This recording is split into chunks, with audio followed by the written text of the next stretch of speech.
My name is Alec, and my personal project is all about my journey to understanding music theory. So, to start off, why exactly did I choose music theory as my project? Well, it's primarily because I'm a piano player. I have been one for around 8-ish years now.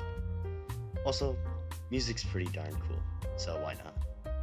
In addition, despite my 8 years of experience, I was still pretty darn inexperienced in the world of music theory. So I took this as an opportunity to learn more. I'd also like to briefly mention this before I get to the actual presentation. I am by no means a music theory expert. In fact, I barely even touched the surface of all the topics music theory has to offer. Despite this, I'll try to present my limited knowledge in the best way I can.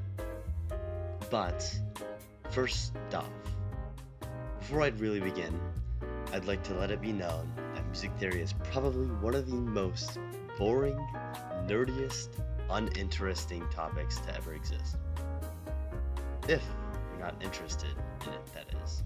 So my job is to make this presentation and topic as fun and interesting as possible. Starting off with the basics. This includes 7 different fundamentals of music. Most of them are pretty self-explanatory and lame, so I'll try to run through them pretty quick. Number 1 is the song structure. You can essentially think of this as a verse, chorus, bridge, intro, etc. Fundamental number 2 is dynamics. Dynamics in music refer to the loudness or softness of sound. In musical notation, also known as sheet music, the different volumes are often written forte for loud, piano for soft, mezzo forte for moderately loud, and so on and so on. Small little fact, the majority of markings in musical notation are written in Italian because most of the composers, songwriters, and other people of the 17th century were Italian. The third fundamental is rhythm. This includes things like tempo, the speed of music, time signature, how many beats are in one bar, or swing, which can be found in genres like jazz. All pretty self-explanatory stuff. Next, we have notes. Notes are different pitches that are held for different durations. And with notes, we can have some pretty cool stuff like scales and harmony. Scales are an organized sequence of notes that sound harmonious together, and harmony is basically when you play 2 or more notes together that sound good, also known as chords. But I'll have to say, they don't always sound good. But let's talk about that later, because we still have to talk about our last fundamental. Melody, everyone's favorite. A melody is essentially a sequence of notes that capture the essence of the music you're listening to. It's part of the music you'd be humming to on the street, or whistling in a desert as you see a tumbleweed pass by. But it's important to note that a song is nothing without its harmony, rhythm, structure, and more. So without further ado, let's get into chords.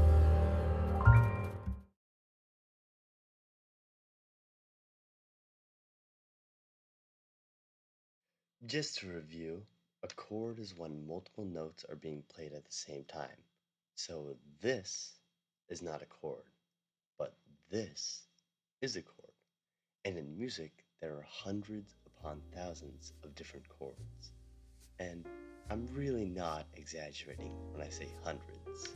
But let's not get ahead of ourselves. Let's just start with one of the easiest chords there is, a C major triad. Now it's called this because the chord has a couple of different properties. First, the root/tonic, which means the first note of the chord is a C, hence the C in C major triad. Secondly, the chord has 3 notes stacked on top of each other, specifically the first, third, and fifth note of the C major scale. And quite accordingly, the E and G in the C major triad are called the third and fifth. Furthermore, we can also have the notes stacked in any inversion. An inversion is essentially a rearrangement of the notes in the chord. For example, you can play the root above the fifth in the C major triad, and it's still a C major triad. Lastly, the major triad's third is a major. All this means is that the root and the third are 4 semitones away from each other. Also, a semitone is just the distance between one note and the note that comes directly after it. So knowing this would mean that a perfect fifth is when the root and the fifth are exactly 7 semitones away from each other. And if we wanted to make a minor triad, all we have to do is flat the third. Marking a note as flat just means to move the note down 1 semitone. The flat is the one that looks like a B. The symbol that looks like a hashtag is a sharp, and that one tells you to move the note up a semitone instead. The last symbol is a natural. It tells you to disregard any past flats or sharps in a bar. Small interjection, turns out I'm a bit of a dummy and forgot to tell you what a bar is, so let's run through this really quick. This is a bar. The time signature indicates the number of beats in a bar and the note value of each beat. In this situation, it's 4/4, so it's going to be 4 beats of 4 quarter notes. Cool, back to chords. Alright, now that we're armed with some knowledge, we can start to have some fun. So we're already plenty familiar with the triad, but what if we add a 7th on top of the 5th? Well, we get a major 7th chord. It's one of, if not the most popular chords used in almost all genres of jazz, but there's no need to stop here. If we flat the 7th, we can get a dominant 7th chord. If we flat the 3rd, we can get a minor 7th chord. If we flat the 5th, we get a half diminished chord, also known as a minor 7 flat 5, but we can still keep going by double flatting the 7th, and you get a diminished chord. I'll stop here, but you can also get more variations by rearranging the notes in even more ways, like the minor major 7 chords, or the augmented chords, or the augmented major 7 chords. On top of those chords, you can also add extensions. By utilizing the notes after the first octave of whatever scale you're using, you can add the 9th, 11th, and 13th notes and more onto our chords. You could even sharpen, flatten your extensions if you want even more spice. There really is no limit to these things. I mean, this diabolical creation is proof of that alone. But I will say, while knowing all these chords is cool and all, if you don't know how to properly utilize them, they'll just sit in your tool belt and rot until the end of time. Which is why we need to talk about the wonderful world of chord progressions.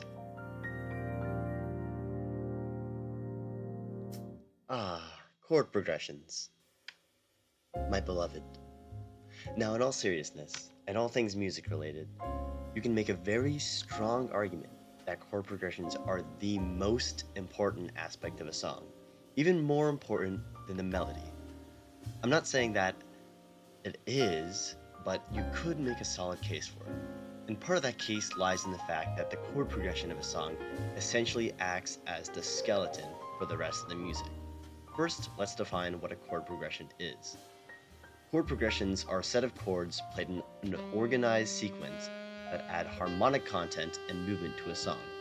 Chord progressions basically play the role of the building blocks that allow the other factors in the song to truly flourish. Now, if you've been looking at the chord progression I brought up and are confused why there's Greek numbers, it's actually pretty simple. Currently, some of the chords are in different inversions, but if we take a look at the root note of each chord, we'll see that it corresponds to the chord that's being played. Keeping these chords in mind, let's look at our scales. We can see that C is our first chord in the chord progression, and it's the first number in the Greek alphabet in our scale. If we look at our second chord, G, it's the 5th degree of the C major scale and has number 5. A has number 6 because it's the 6th degree of the C major scale, but unlike the others, its numbers in lowercase because it's the only one that's minor. And lastly, F has 4 because it's the 4th degree.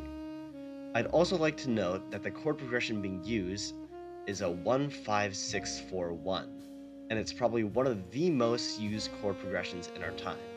So, if you're listening to a pop song, then there's a 99% chance that this chord progression is in there somewhere, but there's a pretty good reason why. So, in a 1-5-6-4-1, the 1 acts as our home. This essentially means that the song revolves around this chord. This is because the 1 chord is the scale that the song is being played in. So, this means that whenever we feel the 1 chord, it just feels right. If we utilize tension correctly, that is. And that is precisely what our chord progression does. The next chord, the 5, is also known as the dominant chord. Now, this chord is called the dominant chord because of 3 reasons. The dominant chord is usually played like this. Secondly, we've already covered this one in the chord section of the video, but it has a flattened 7th respective to its scale. Now, it doesn't look flat here, but when we take a look at the G major scale, the 7th is sharp. This means that in the context of the C major scale, we can just play that F sharp as an F, and we're all good. Lastly, the 5 chord creates tension. Now, why does the G7 chord create tension? Well, it's all because of tritones, the devil's interval. The tritone was called the devil's interval solely because of how dissonant the chord was. In fact, it's the most dissonant, unpleasant chord you can play on the piano. And guess what? The G7 chord has one right here. The tritone is whenever a note is played along with the note 6 semitones above or below it. And the F and B on the piano is exactly 6 semitones apart. The dissonance basically makes your brain really want to move somewhere else in the music, preferably back to the 1 chord. But in this case, we move to the 6th chord, which still ends up resolving the tension. This is because the 6th chord is a relative minor of C major. This basically means that the A minor scale and the C major scale have the same number of sharps or flats. To better visualize this, we have a little something called the circle of fifths. The circle of fifths shows how many flats or sharps each scale has. For example, we can see that D major has 2 sharps, but that A flat major has 4 flats. With this, we can see that both C major and A minor have no flats or sharps. This means that whenever we play the 1 or the 6, they essentially have the same function, just different flavors. So whenever you want to resolve, you can play either the 1 or the 6. Lastly, we have the 4 chord, also known as the subdominant. The 4 chord kind of acts like the 5 chord in the sense that both chords create tension. It's just that the 5 chord creates a whole lot more tension than the 4 chord. Regardless, the 4 chord still sends the same signal to the brain that screams to us to switch chords. So this is when we finally go back to the 1 chord, completing the chord progression. Now, this chord progression is used in hundreds of different songs. Just to name a few, we have All of Me by John Legend, Someone Like You by Adele, Living on a Prayer by Bon Jovi, Africa by Toto, Take Me Home Country Roads by John Denver, and much, much more. And there are still a whole world of chord progressions out there. I mean, we have the famous 2-5-1, used in about a bajillion different jazz standards, the iconic 1-4-5, or even the 1-4-3-7, which is another great chord progression. I'd love to go over more, but this is where I think I'm going to have to call it. There's a whole lot more I'd like to cover, but iMovie only lets me use up to 15 minutes of footage. So, thank you for listening to me yap about music theory for the past 15 minutes or so, and bye-bye. Have a good day.